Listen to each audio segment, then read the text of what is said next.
All right, off we go into the last part here where really we've done the hard work. We've made our contour map. We're going to skip over this little interesting grid-shaped thing at the bottom of the map. That is for next week. And you'll see on the final page here, there's a whole bunch of questions, and most of them we're only going to go to about here. These are just about the map that we just drew. So question number one here, or first bullet, is what is the contour interval? So what is the contour interval? Well, it didn't really say. Most maps will actually say, but based on the directions telling us to draw every how many feet? Well, 20. So actually that is our contour interval. And if you were to pick any two lines and figure out what they are, like these two, well, this one was 20 and this one was 40, which is why the contour interval is 20. And by the way, if you are being very kind of nice and neat and orderly with your map, at the end, you have the option of labeling them with the elevations along the side here. Here's 80 and 100. And you can do as much or as few as you want on that. You might want to do it over here. Now, if you have a circular contour like these, you might draw it again. Ooh, I can erase all these dots. You might be able to draw that again. And this is 100, so it's like this.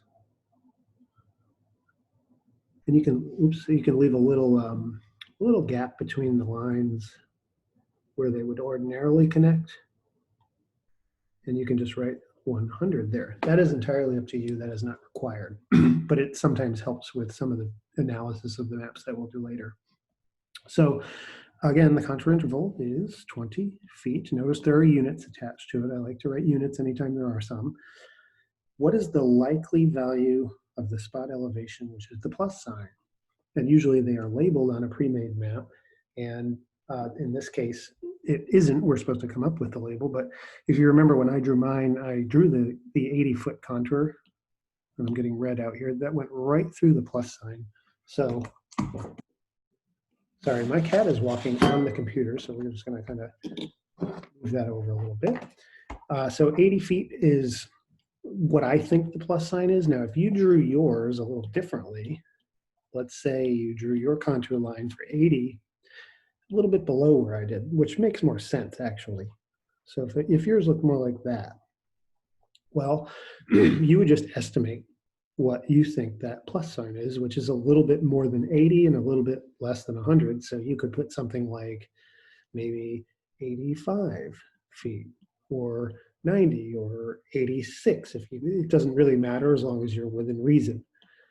For me though, since I drew my contour line right through it, I would put 80.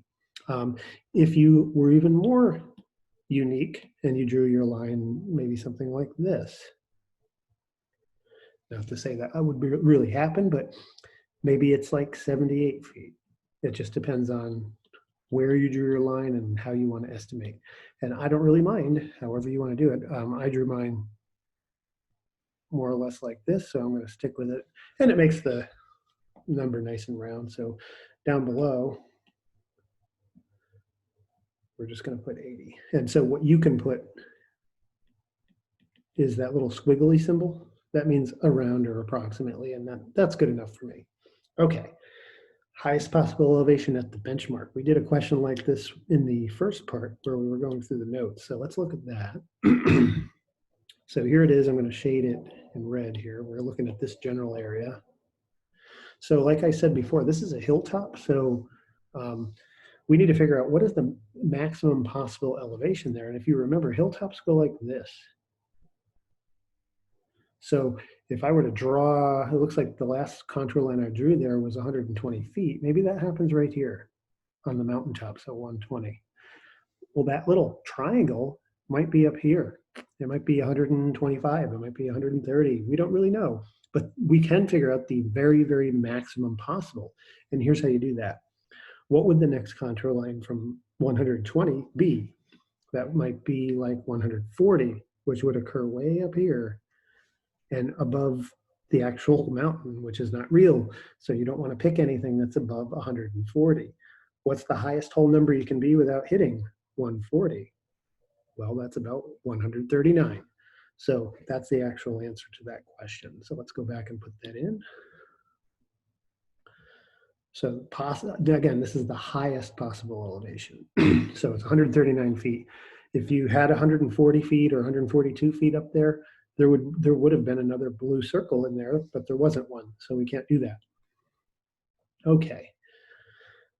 What direction does Tornado Creek flow and how does the map show this? Love this question. It's if you're wondering what test or quiz questions could look like on this, that is one of them. So let's look at Tornado Creek. And I'm going to, usually rivers are blue, but since every other line is blue, I'm going to use red here. So here it is. It either goes, I'll highlight it rather than do that. That looks a little more pleasant. It either, it's a river. It's either going to go that way or that way. That way. We got to figure out which one it is. Well, there's two ways. The easiest way, what are the elevations like up here? 61, 54, 59, 70. What are the elevations like down here? 9, 15, 20. Well, what way do all rivers flow? Well, they all flow downhill. So downhill in this case is toward the bottom. And if you look at your little compass rose here, that would mean it flows roughly south. Okay, now that doesn't mean it doesn't flow a little east and west along the way. Some rivers meander a lot. This one has a couple of bends in it, but the general from top to bottom is north to south. If this whole thing was upside down and the contour lines pointed like this, then it would flow north, but that doesn't happen. So we will see there are rivers, believe it or not, that actually flow north. You may know one called the Nile. The Nile River actually flows almost due north. So rivers don't always flow south. Just keep that in mind. Okay, so we've got an answer. We got south. And I'll switch to blue to be consistent. It's south. And one of the reasons we know that is, I'm going to skip to the second line here, higher elevations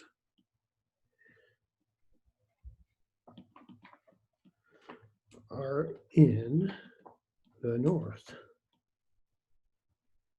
which would mean your creek would flow south. Here's the other thing. What do these V shapes do? And I'm going to switch back to the highlighter. What do these V shapes do every time they cross the creek? Well, they make a point. And what way does it point?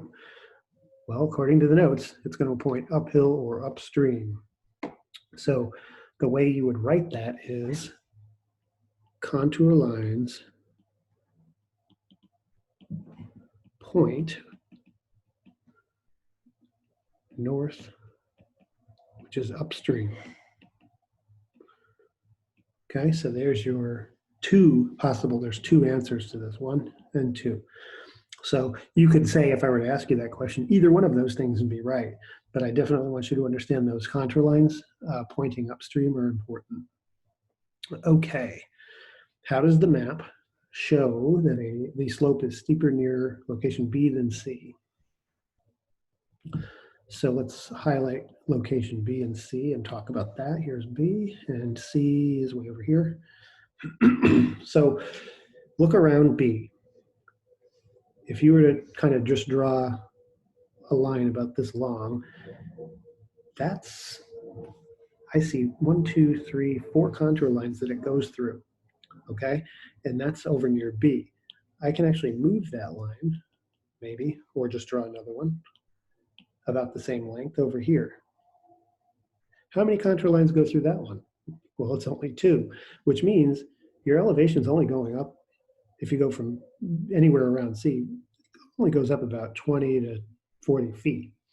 Whereas over by B, again, I'll draw that back in, you're going from maybe 40 something feet to 120 feet. So that's a lot more elevation change. And that is shown when these contour lines are very close together like that. So that's what we're seeing going on all over here. Very steep slopes, lots of close together contours.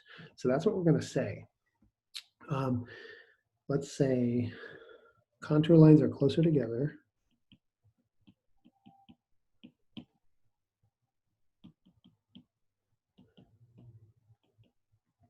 Near B. And that's it. So those are some very typical questions about contour maps. And so that's where we're going to kind of take another pause. I will say these notes that we have underneath here are blank right now. They won't be for long until our next week of videos here. But this is, I will say, a profile. We actually just drew one. This little picture that I did over here, that's actually a quick profile of what's going on up near location B there. So what it's showing you is a side view. And what we'll do next week is we'll look at how you can use a grid like this to do a much more detailed side view or profile of the map that we just drew up there.